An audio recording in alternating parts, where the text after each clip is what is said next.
welcome to members, officers, members of the general public, and anybody who is watching us through the webcast. Thank you. The meeting today is open to the public. However, Appendix 2 of the report, item 9 on today's agenda, Graves Park Food and Drink Festival, contains information which is exempt from the press and public. If members do wish to discuss the information in the appendix, we will need to ask the members of the public and press to kindly leave for that part of the meeting, and we will pause the webcast. Today we have received one question and two statements from members of the public, and we'll get onto them shortly. May I please request that mobile phones and other such equipment are switched to silent modes so as not to disturb the conduct of the meeting. I've been assured there are no fire tests planned for today, so if the alarms go off, it will be a legitimate evacuation. Please take instruction from the Town Hall staff, and our assembly point is Tudor Square. For the benefit of the webcast, I will ask shortly each Charity Trustee SubCommittee member to introduce themselves, and I would ask officers to introduce themselves as and when they come to speak. We also have a guest today, Mr. Melvin Bailey from our auditors for the accounts, and the officers dealing with that will introduce him in due course. But welcome to our meeting. Nice to see you again. Thank you. Okay, so we'll start with introductions. I'm Richard Williams. I represent the Stannington Ward and I chair this subcommittee. Fran.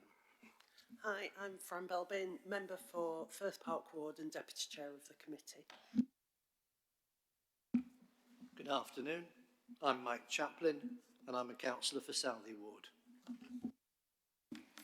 Hello, I'm Christine Gilligan. I'm a councillor in Hillsborough Ward and I'm a spokesperson on this committee. Thank you. Thank you. Do we have any apologies for absence? We've got apologies from Councillor Crossland. Thank you. Item 2 is exclusion of the press and public, which I've already covered, which would be in item 9 potentially. Item 3 is declarations of interest. Do any members wish to declare an interest of any of the items on today's agenda? I shall take silence as a no, so we shall move swiftly on to item 4, which is the minutes of previous meetings. And that was on the 25th of November last year.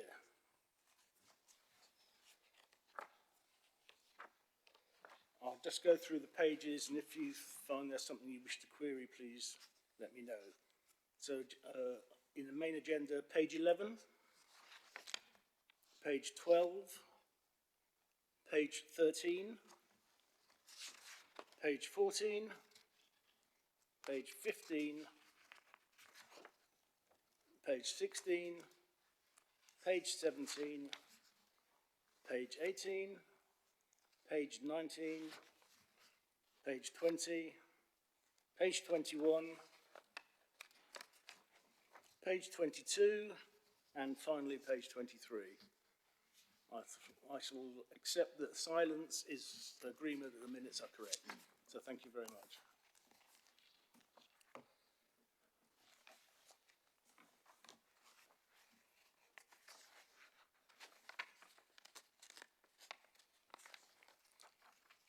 Item 5 is public questions and petitions. We have received one agenda-related question and two agenda-related statements. The questioner for the first item is not able to attend the meeting today, but has requested that an officer read the question on their behalf. Thank you, Chair. So the question is from Philip Hobson and it's relating to item 8, the charity accounts, specifically Graves Park. And they've asked, why is the Norton Nursery Lodge not listed as a building in the accounts? Thank you. I've received some advice from officers, and basically the lodge and the land are consolidated in the accounts under Norton Lane Nurseries at a value of £330,000 based on valuations undertaken on the 31st of March 2024. There is also a lot of detail how this calculation final figure comes to. Rather than go through that, because it would be impossible. they will be included in the written response to Mr. Hobson. Thank you. I'd now like to invite Caroline Dewar from Friends of Graves Park to come and have your statements, please.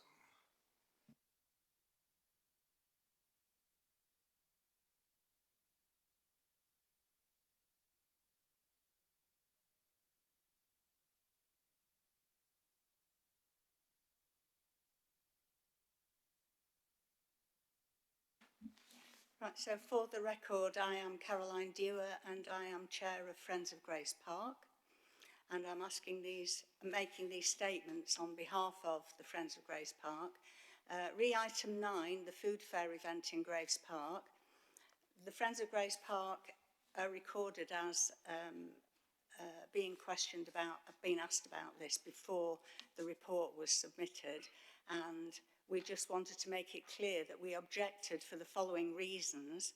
According to the covenants for the land should not be fenced off and should be free to access at all times. If charges are made, these should be on the parking and which should not be free. This is not a proper events ground and is not constructed as such, so it's not like the other event sites that this group have used before. If they wanted to run it as a free event with revenue coming from the stall holders, then fair enough. But the opinion is that this sort of event is not suitable for Graves Park. The amount of money you would actually make, subject to weather, etc., is not worth the disruption and damage caused to the site. And the Graves Park Trust does not have the luxury of being able to absorb a loss. So our second statement is re-item 10, which is Norton Nurseries. The Parks Department do not need to find a new depot before they release the next section of the site for the Arboretum Restoration Project. The bit the Friends of Grace Park want is virtually unused, so they could move the few pieces of stuff they have on there to elsewhere on the site and let us get started while they continue to run their depot until such time as they find a replacement site.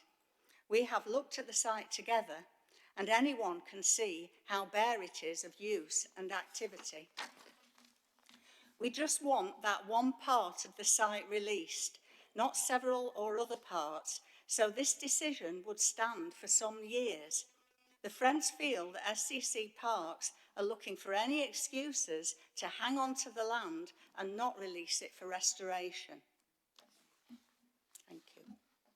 Thank you very much for those two statements. If I take them as they come, item 9, the food fair event at Graves Park, we will be discussing that as item 9, and I think a number of the points you have raised will be covered off in that, so I'll park that for the minute. Regarding item 10, your statement about Norton Nurseries, again, we have an ongoing report coming to this committee, our subcommittee, and I think, again, some of your points were covered off there. Just on regard to your last point, that you feel that the parks are looking for any excuse to hang on to the land. I was chair of the Communities, Parks and Leisure for 2 years, and I'm chair of this subcommittee now. I have not experienced that. I can understand why you might feel like that, but I do not feel it reflects what is going on. We are embarked on quite a serious report to try and resolve this matter. I strongly believe that the officers are acting in good faith in this attempt to resolve this matter for the benefit of the charity and also for the benefit of other parties. Technically no, but I'd be more than happy to take your comment.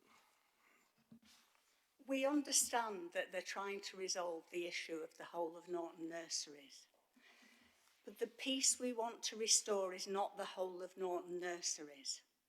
And we could be restoring that piece of unused land all the time while they're trying to resolve this, whether it takes them a year to resolve it or 10 years to resolve it. We could be restoring that piece of land because they don't need that to run the depot. That's our point. Okay, I registered that point. Thank you.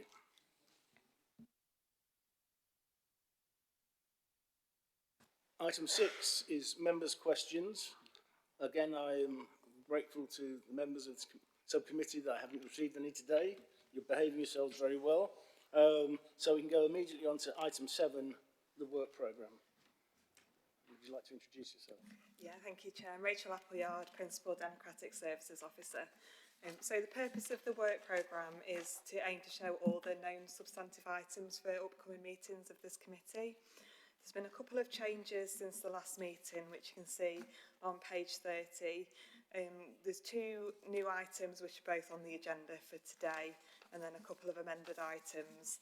The Rose Garden Cafe update will come to the March meeting when there's a bit more information to report there, and then the lease of nursery within Firth Park. And then from page 31 onwards, you can see the breakdown of the upcoming meetings and the items that are due then. Thank you, Chair. Okay, do members have any questions about our work programme?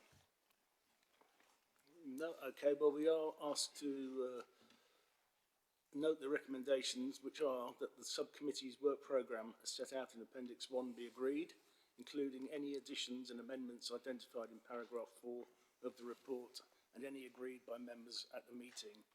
And secondly, that the referrals from council and committees, petitions and resolutions detailed in para 2 of the report be noted in the proposed responses set out to be agreed. Are we happy with that? Okay, that's unanimous. Thank you very much. Item 8 is the annual accounts for the charities. This comes up every year, and I could ask the officer team to come forward and present these. And please, could you introduce yourselves as you speak? Thank you.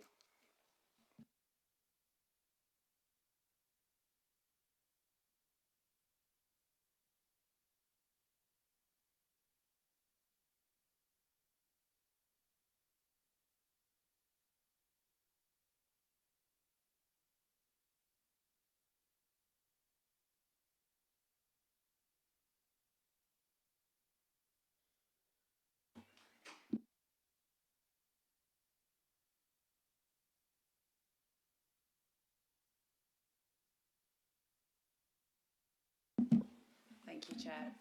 So the paper is to present the 23-24 accounts as part of Sheffield City Council's responsibility as the sole trustee of each of the charities, acting through the Charity Trustee SubCommittee. So there are 18 sets of accounts, which is why you've got a very lengthy document in front of you today.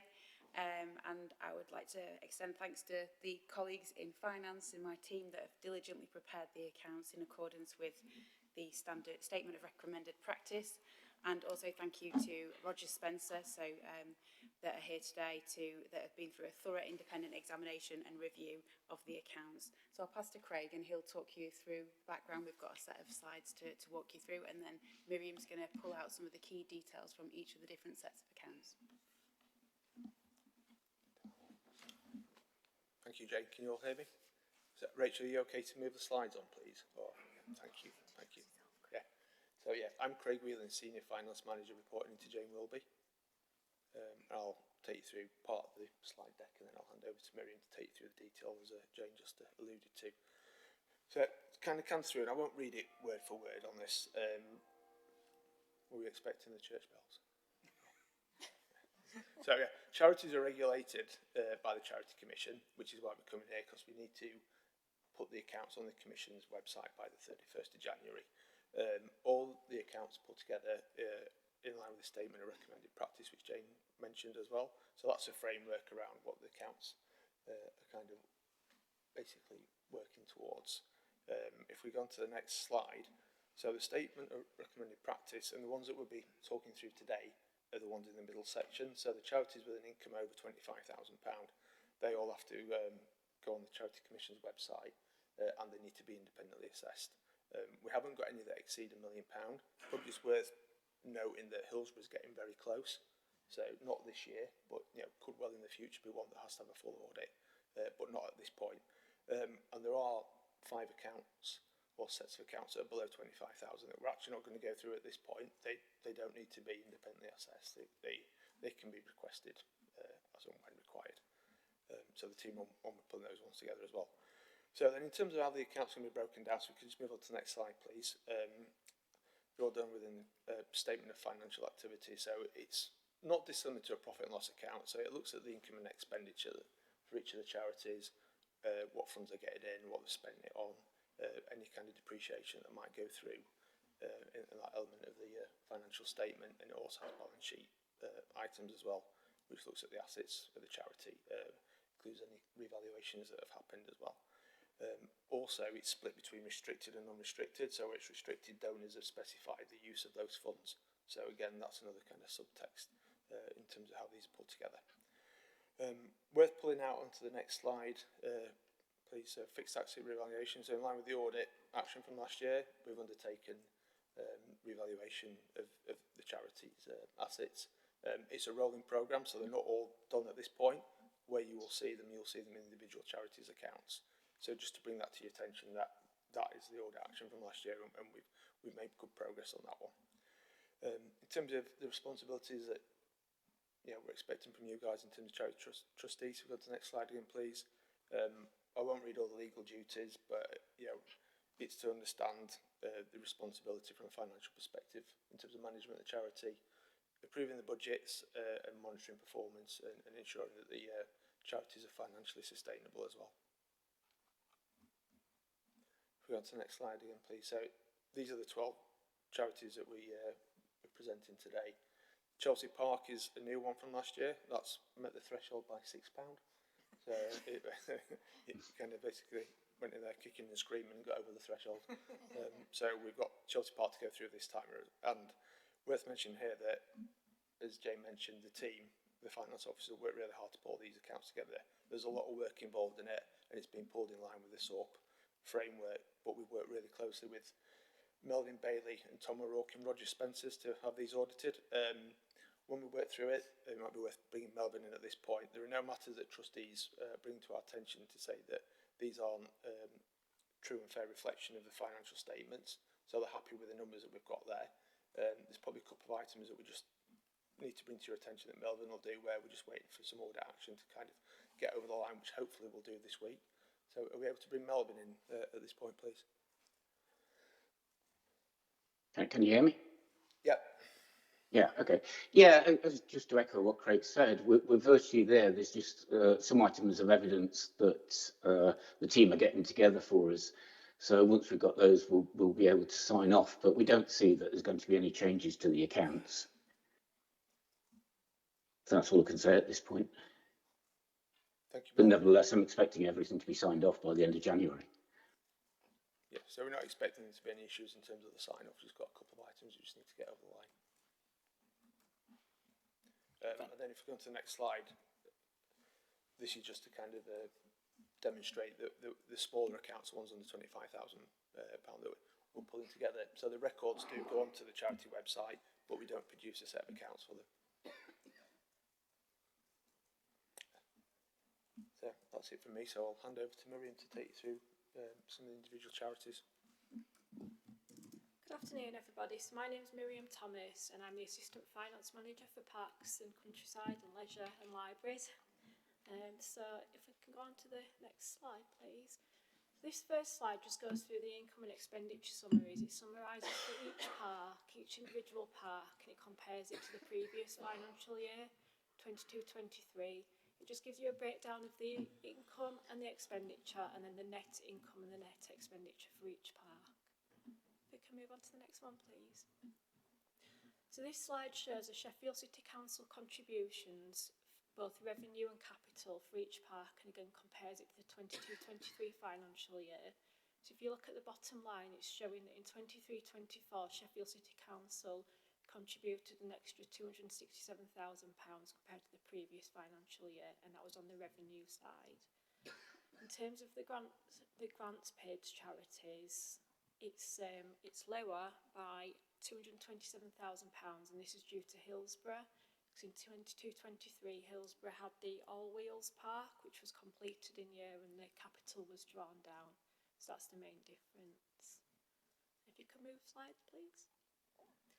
So going on to the individual parks, we'll start with Norfolk Park, and I know we had the brief presentation last week, and we've just included now in the top right hand corner a little bit more of a breakdown of the income, so you can see it's now broken down into income from donations and legacies, incomes from charitable activities, and income from investments, which I hope you find a bit more useful, that breakdown. So looking at Norfolk Park, it outturned with net expenditure of 41.5k, which is an increase of 24k from the previous year. There was 33k additional income from rents and room bookings in the Sausage and Cider Festival, and there was no capital grant in 23-24 because there was no works to the Arborne Lodge, which were completed in the previous year, and that was £37,000. We can move slides. So Weston Park outturned in a balanced position for both years. The revenue expenditure has increased by 15k, which is mainly due to the cost to repair a broken water pipe, and income from events and weddings increased by 3k. So Hillsborough Park outturned with net income of 315,000, which is a reduction of 148,000 from the previous year. Cost recovery of 107,000 from event organisers to restore the park. The works to configure the Hillsborough Library entrance were 298,000. So Chelsea Park outturned with net income of 3.6k, which is an increase of 5.2k from the previous year. There was 2.6k less expenditure on tree work and a 1k increase in rental income. Move on, thank you. Winkerbank Wood outturned with net income of 59k, which is a reduction of 40k from 22-23. The Winkerbank Woodland valuation of 86k plus pathworks of 10k were introduced into the accounts in 22-23, and this continued on into the 23-24 year. Earl Marshall outturned with a net income of 17.7k, which is an increase of 15k from the previous year. There was a 9.6k Sheffield City Council capital grant for the pavilion works and 8.6 donation from the Johan Cruyff Foundation for 3G pictures. City Hall Gardens outturned with an income of 27k, which is an increase of 3k from the previous year. There was 51k rental income received and 19k grant payable to the Spirit of Sheffield Children's Charity Trust. High Hazels Park outturned with a net income of 3.6k, which is an increase of 9k from 22-23.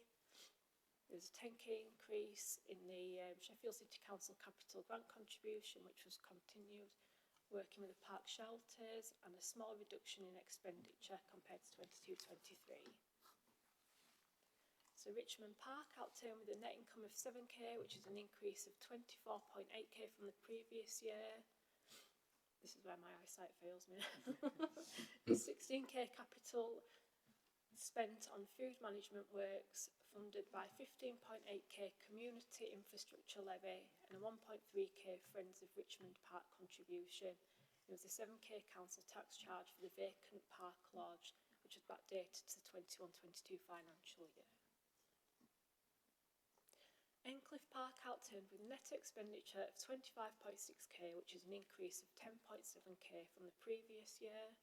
There was 55k more revenue funding from Sheffield City Council to cover the additional expenditure. There was a 14k RAFA donation for the Mi Amigo Memorial, and there was 13k expenditure on repairing the toilet floor. So Firth Park outturned with net expenditure of 35k, which is a reduction of 9k from 22-23. There was 60k increase in revenue contribution from Sheffield City Council due to the increased expenditure and the reduction in income.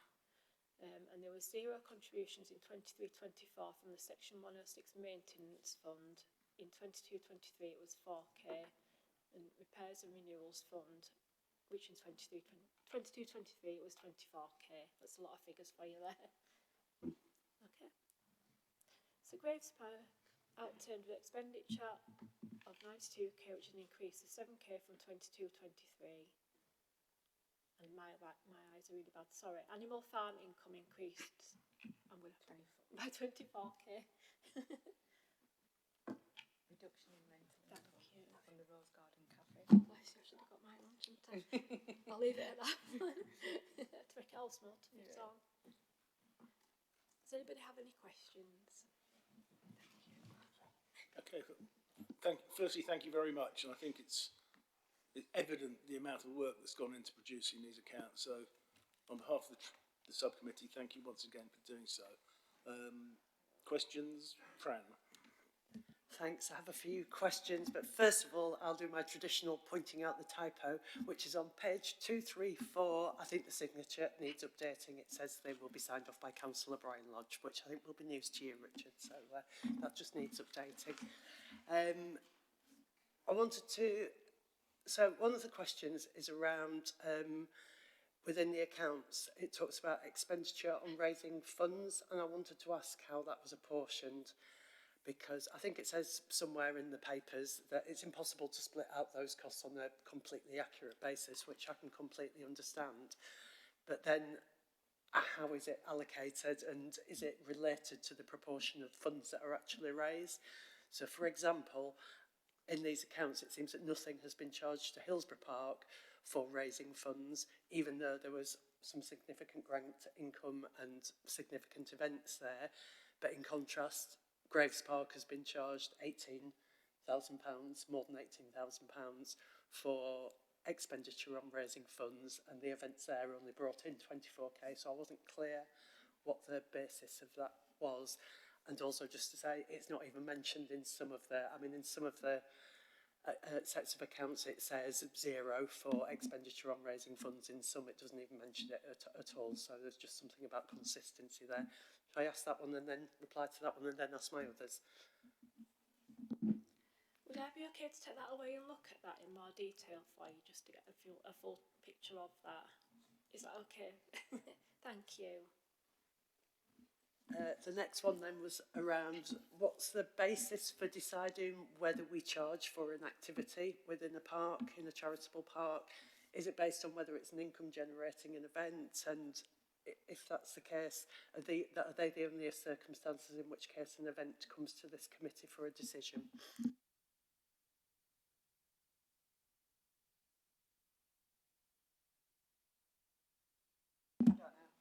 I think we're going to refer to Ruth for that one. Yeah, we are, yeah. Do you want to take that one, Ruth? Yeah. Sorry, Lisa Firth, Director of Parks, Leisure and Libraries. I'm not sure there's so any event that's held in a park has got to be in the, any income that's received from an event in the park has got to be to the benefit of the charitable object. So that's the basis that we would make any decisions. In terms of whether they come to this committee, I think that's a discussion that we need to have as part of the governance discussion that we're having about how we manage our, how the charitable trustee manages our parks and makes decisions. So if I can defer that question to part of the review around the charitable trustees in general, I'm happy to do that and include it in that. But in terms of when, what is the basis of a decision for having an event in a park, that is that the event has got to meet the charitable objects of the park. Yeah, it was more about whether we charge, whether we put a charge on an external event. I don't know the details. I'm aware of an event in Firth Park last year, for example. It wouldn't be in these accounts because it was in the summer. That was organised externally. It wasn't a Friends event. I don't know if they paid a fee or not for using the park, and I just wonder what the basis of those decisions was. I'll get you a written answer for that, Councillor Belbin, if that's okay, because there is, I think there is a threshold for how we charge and so on, but I don't have the information to hand. But I will speak to my events team and give you a written answer for the committee. Did you want to add anything to that, Robert?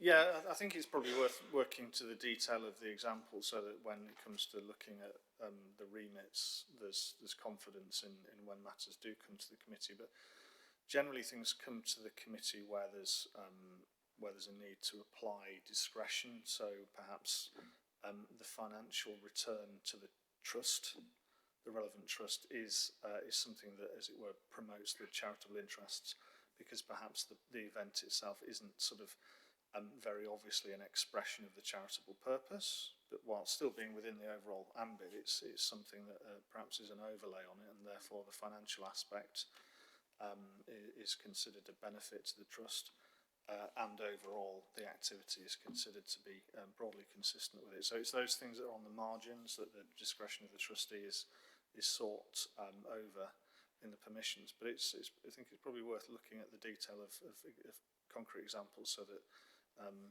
members and acting for the trust in each given instance can be confident when things do come back. Thanks. And then one that I think is fairly straightforward, which was around the accounts talk about Richmond Park having income from the Friends Group. I note that the Friends Group has folded, so I presume that's the income that the Friends had that was put back into the charity. If the Friends Group does get back up and running, does those funds then get restored to the Friends Group? I think in terms of the Friends Group, I think they were in existence in this financial year that we're reporting on. I think we need to look into the detail of what kind of contribution that was to the accounts, because it might have been a fundraising specifically for the charity, or it could have been funds that were held in their accounts. So we would need to look.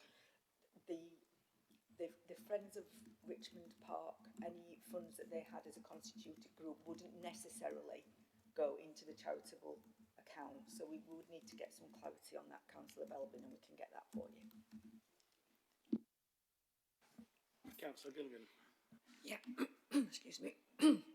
Yeah, I wanted to go back to Councillor Belbin's earlier point about how do we decide what we charge and what happens in each park, because I do think it is a little bit unclear at the moment. So I would welcome, as a committee, if we can have a briefing and a discussion and a bit of time to talk about that, because I think you raised some interesting points and I'm definitely not clear about how we determine which events we pay for, which events are in the charitable interest, and how we determine that. I think it would be a really good discussion that we should have with a paper and then, yeah, come to some decision. Yeah, I'm happy to support that suggestion. Any other questions? I mean, the observation I would make is that in the individual breakdown for the parks, obviously today it's about accounts and you focused on the numbers, but at the bottom there was something, highlights, and there was some very good stuff in there that we probably didn't have time to go through, but it shows how important our parks are to the city. It shows how much the community gets involved with them, and I think in the post-pandemic period, sort of parks have had a bit of a rebirth, and it's continuing to happen, which I think is very encouraging. Also, if we could go back to the slide right at the beginning where it showed the overall income and expenditure. Yeah, that's the one. Are you able to, I mean, how much money in total does the City Council pay into the parks to make the parks what they are? If you go to the next slide. Go to the next slide. This slide, I think that's a really important point to bring out, actually. So given the fact that we have got dwindling revenue budgets and availability, and we're looking to make savings every year, you can see from this slide that we've actually increased the revenue contribution to parks across the board in 23-24. So we're continuing to sustain, if not increase, the investment in parks. So this slide gives you a breakdown of the revenue grant paid to each of the different charities and the capital breakdown as well. And I think Miriam went over the change in year was really the difference in Hillsborough. So there was a larger capital investment in Hillsborough in the prior period. So that's the reason, but it's dropped. But actually the revenue contribution in year from Sheffield City Council has increased. Thank you. And for the benefits of those who may be watching, it's 1.4 million. Well, yeah.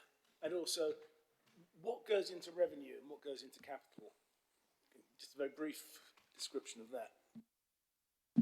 So the revenue costs cover the day-to-day operating costs of the park, so anything to do with maintenance or anything to do with overall, you know, keeping the grass cut and the ranger work that we do, and all of those costs associated with keeping the park running. The capital investment's largely about investment in larger schemes. So we talked about the all-wheels playground in Hillsborough Park, or improvements to the gates, or, you know, the bigger pieces of work that we're spending more money on, that we can, that are investing in an asset or improving an asset in the park, and that will be determined as capital spend.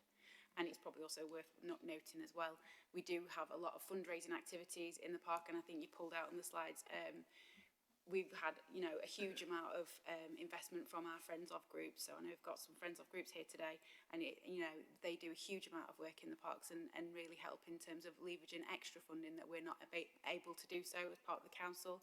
So extra funding that we're getting from the Friends of groups is not actually listed in these accounts a lot of the time. So that's additional money that goes in there, and sometimes the capital investment that we make is not possible without the work of those Friends of groups as well.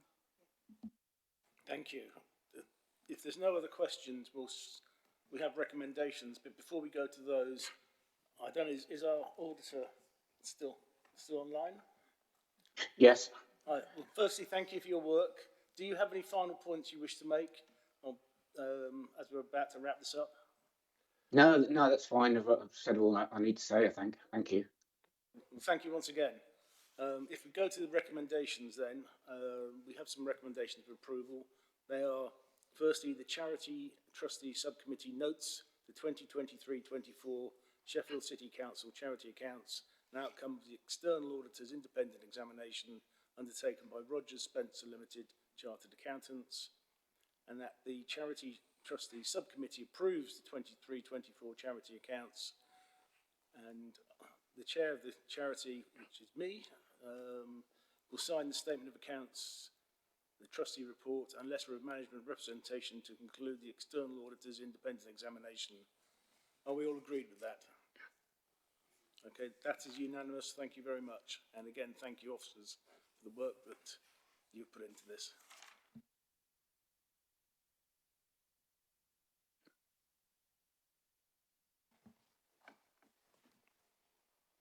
Thank you. I'll leave the meeting then. Thank you very much. Thank you.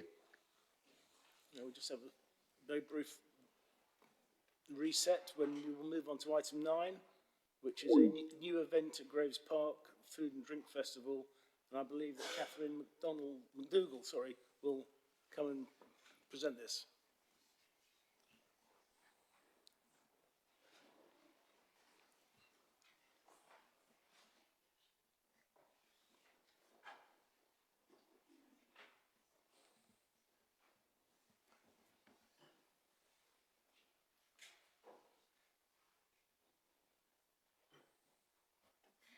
Hello, I'm Catherine McDougall. I am the Graves Park manager, and I'm here to present a proposal for a food festival in Graves Park on the 30th and 31st of August 2025. So I think everyone's had a copy of the report, so I won't read it word for word. It's a few pages long. But essentially, the proposal is to use a section of the park. It's about 2% of the total area of the park, because it's quite a big park. On the grass between the Animal Farm and the Rose Garden Cafe to hold a 2-day food festival on the Saturday and Sunday.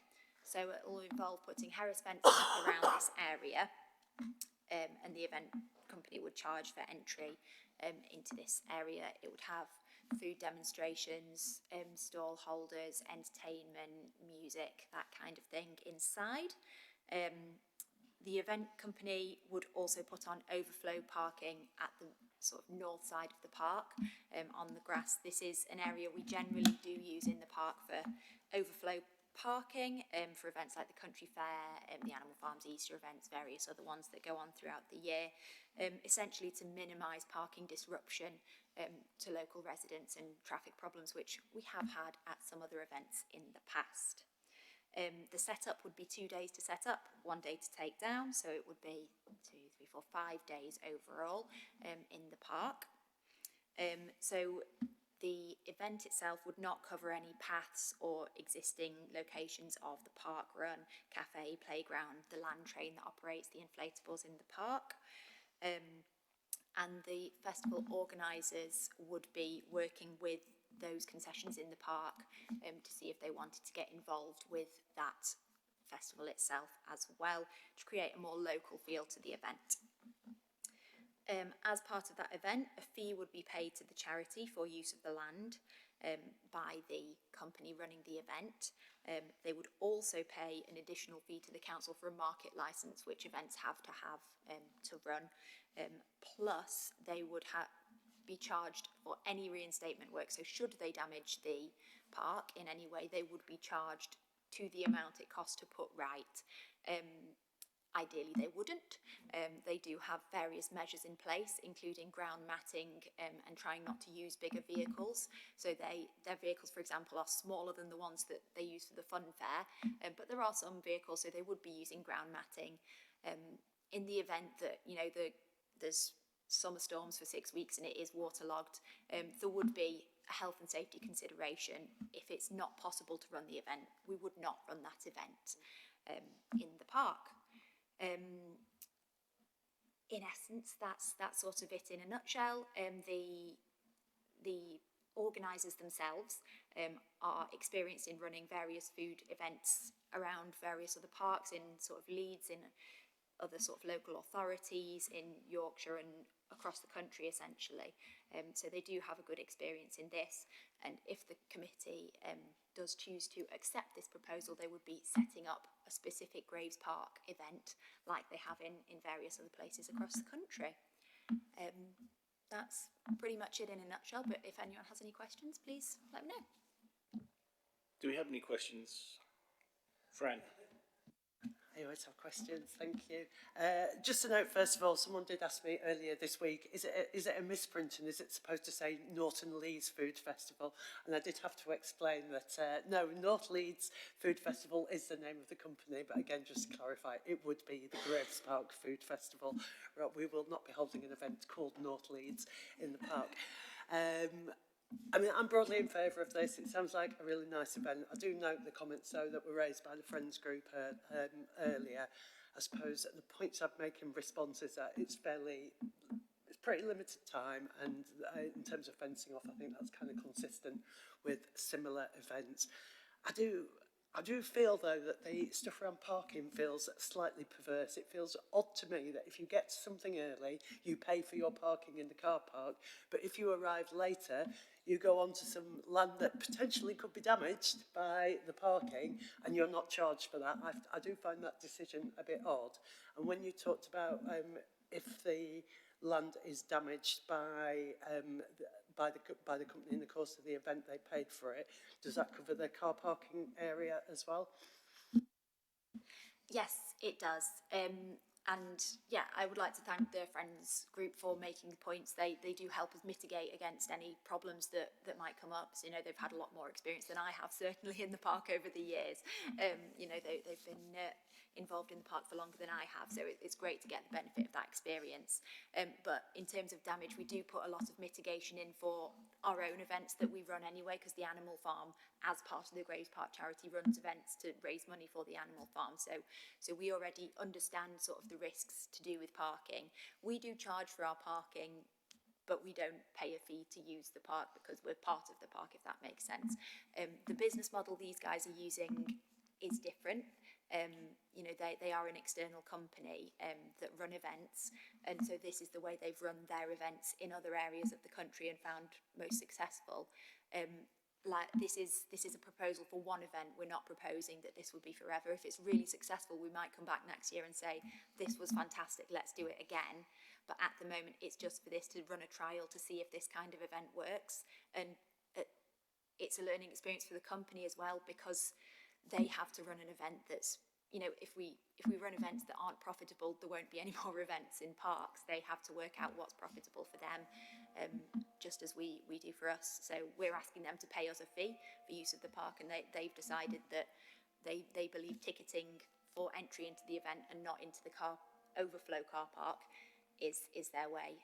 What we have found in the past is that for events like the fun fair or the country fair, the car park closest, the animal farm car park, for want of a better word, off Hemsworth Road, that gets filled up by people using the animal farm first.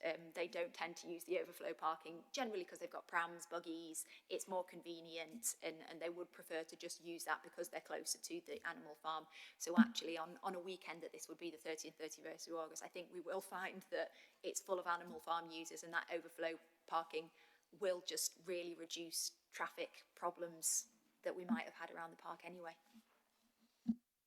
Thanks. Can you answer the specific bit though about like if there is any damage to the overflow car parking area, who covers those costs? Yeah, that would be the events company that would cover it. Any damage caused through that weekend from that event, so the overflow parking or in that event area, would be covered by them. Christine. Yeah, sorry, I'm still not 100% clear. So the festival company are paying us to use an area of the park, and the fee they're paying also includes the overflow car park.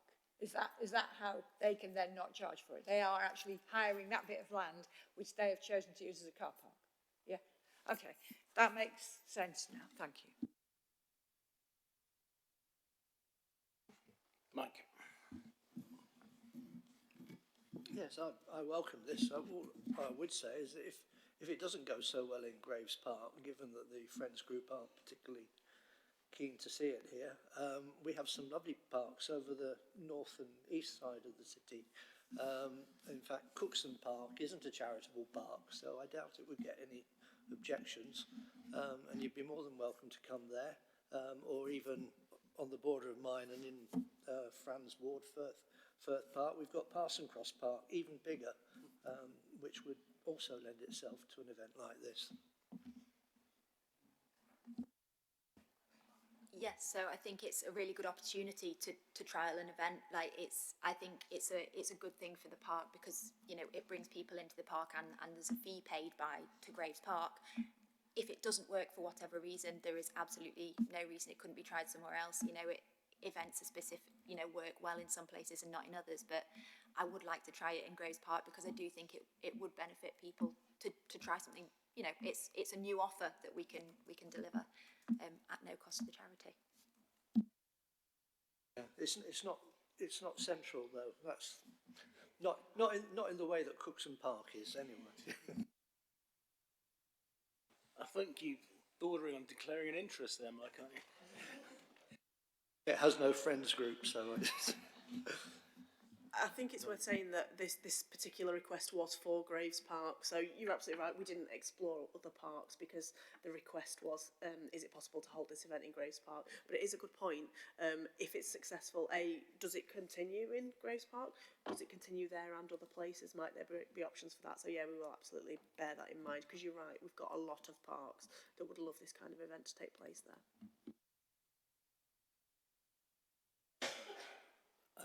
I have a couple of points, if I may.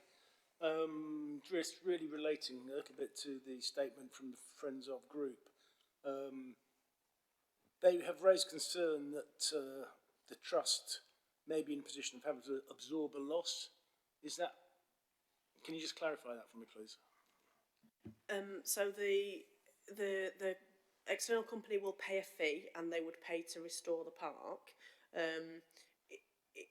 That's not at cost to the charity, so we wouldn't need to put any money into restoring the park.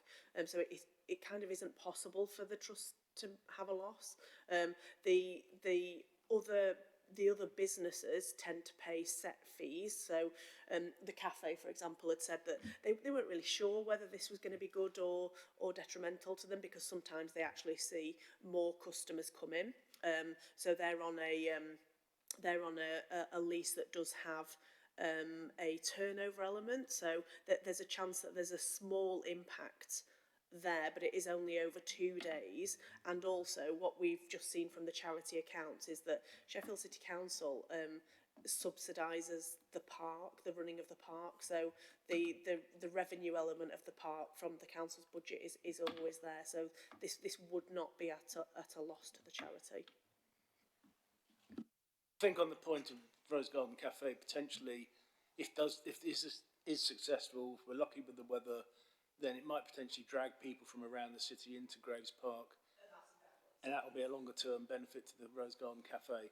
There are no guarantees, but it's a possibility. Thank you. My other point is that they talked about covenants.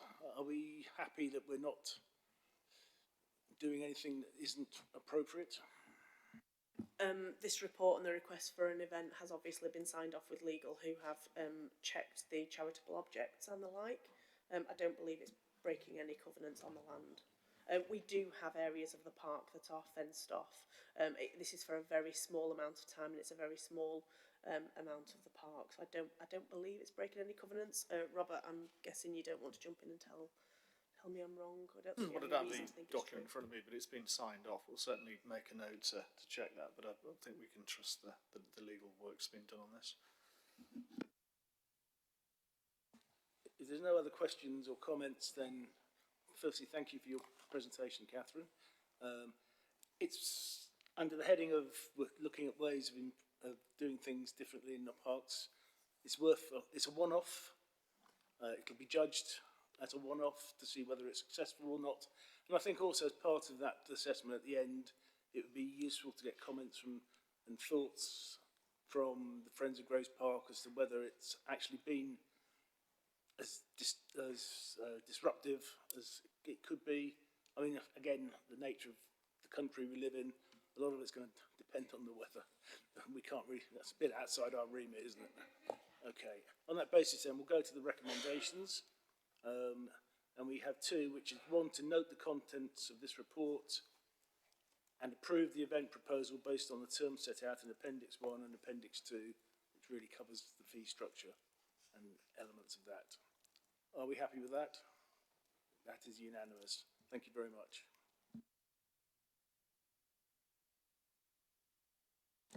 Our final item today is item 10, which is the Norton Nurseries update on alternative operational arrangements. This will be yourself, Ruth. Thank you. Sorry, I didn't introduce myself earlier. I'm Ruth Bell, Head of Parks and Countryside. I think all of you were at committee in November when I brought the first report where we'd started to look at potential options to move out of Norton Nurseries and have our operational base elsewhere in the city. If you read that report and then have read this report, you'll notice that an awful lot of it is the same. I don't have a particularly big update. We continue to work on the options, but I didn't want to not come to committee and let you know that we're continuing to look at it. So big chunks of the report are the same as last time, so it sets out the context of why it is that we're talking about this, the requirements of the site, and then also the things that we continue to look at. So you'll recall last time we were looking at a few things and several things that had to just be taken off the list. So this talks through the things that we continue to look at. So larger sites that we can that we have within the city where we might be able to house the entire Norton Nurseries operations, or a couple of smaller sites where we might be able to divide the operations up. We're still continuing to talk to our strategic partners. That's particularly Amy, about whether or not there is an option to use one of their sites for all or the vast majority of the Norton Nurseries operations. We've continued to look at whether or not there is any private land coming onto the market that we could rent or buy.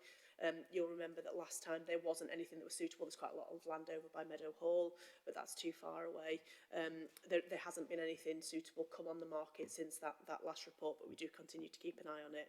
And then the only other thing that I wanted to say this time was that one of the things that we are going to explore, we haven't started to explore this yet, is, do you remember the appendix which had a number of sites, a few of which looked really great as options, but unfortunately that land had been designated for things that trump our needs here. So for example, housing is a really key one.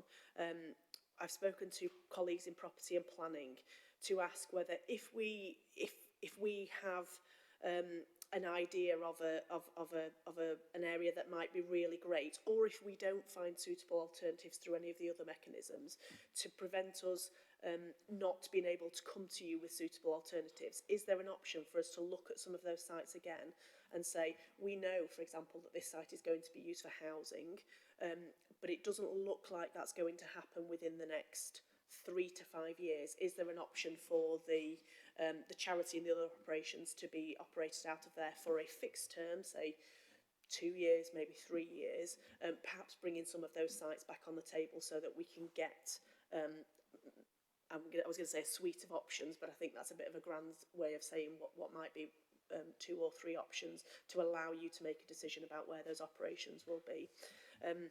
I did also want to touch on the statement made by the Friends of Graves Park about the excuse me, the land that they wish to restore back to parkland.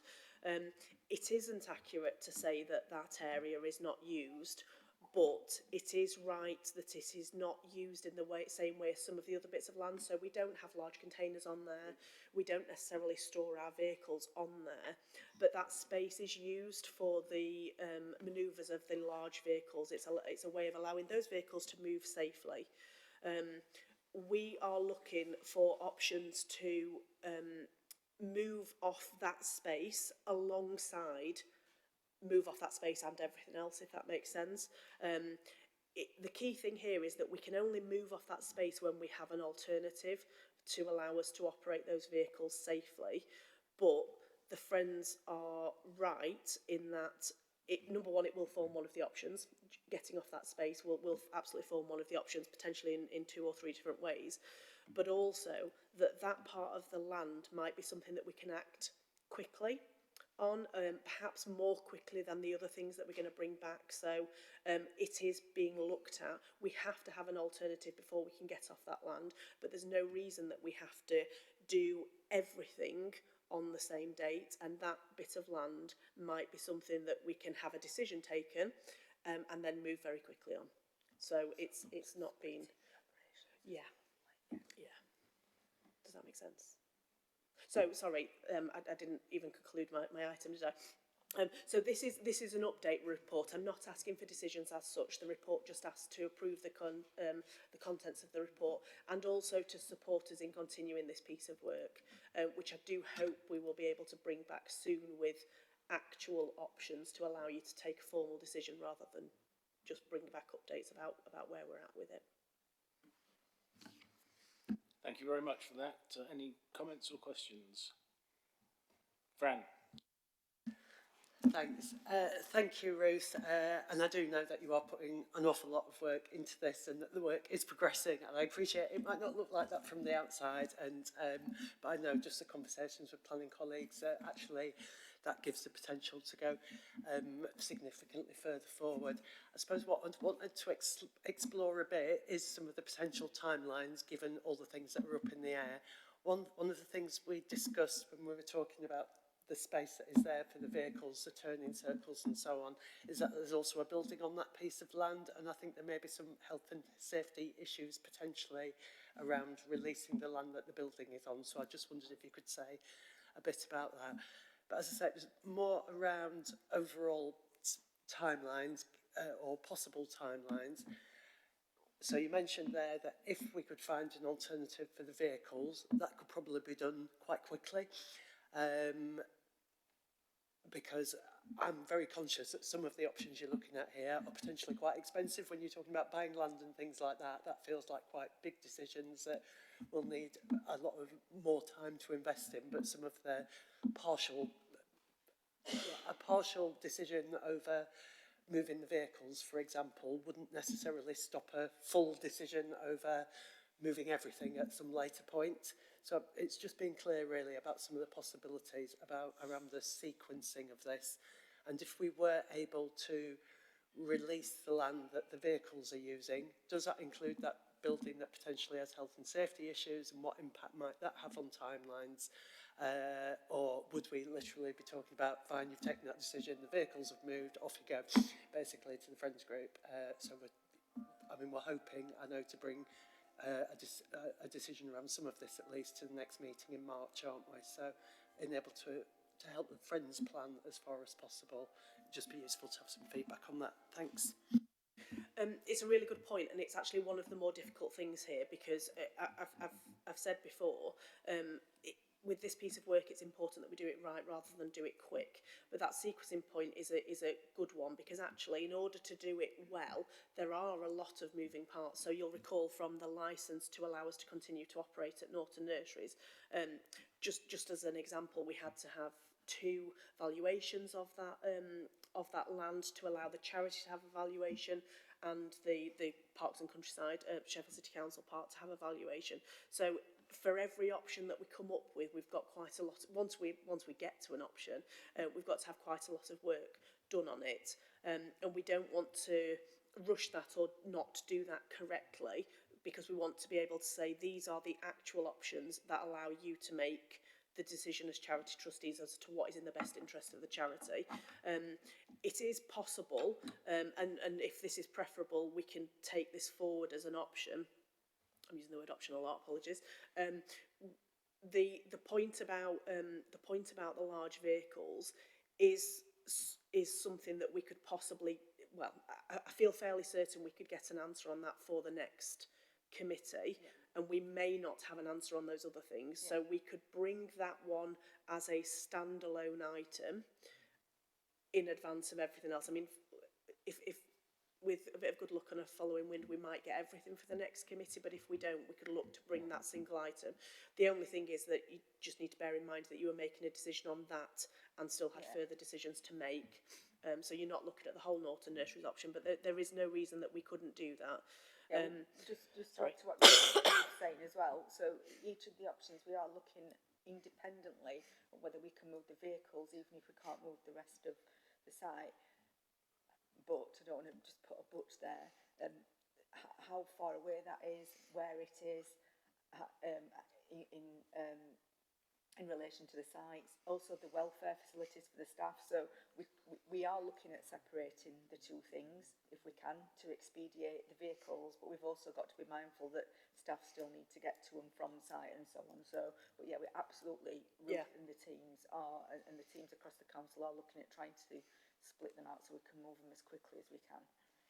And with regard to the building that's near the area that the Friends want, it's a matter of us just making sure that doesn't become an issue. Currently, the Norton Nurseries operational area that we use is effectively, it's very well fenced off, which allows us to be as certain as we can be that members of the public aren't moving around buildings that aren't safe, including the building that you're referring to that's I think may even have asbestos, I'm not sure, and also around our vehicles, those large vehicles that we've talked about, but also our general vehicles.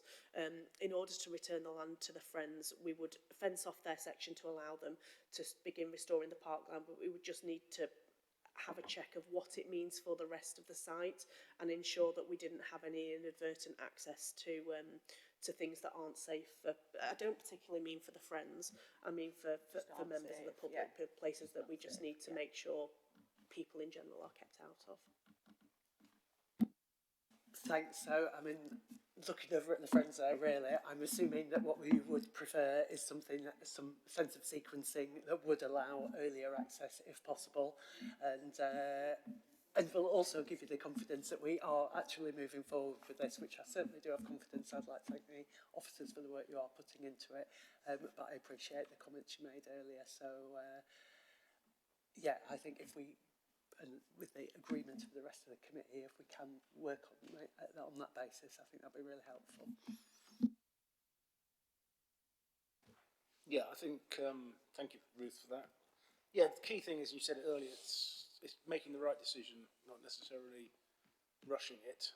I know Caroline might think the concept of rushing it is a bit bizarre, but I think this is a new opportunity to get this right.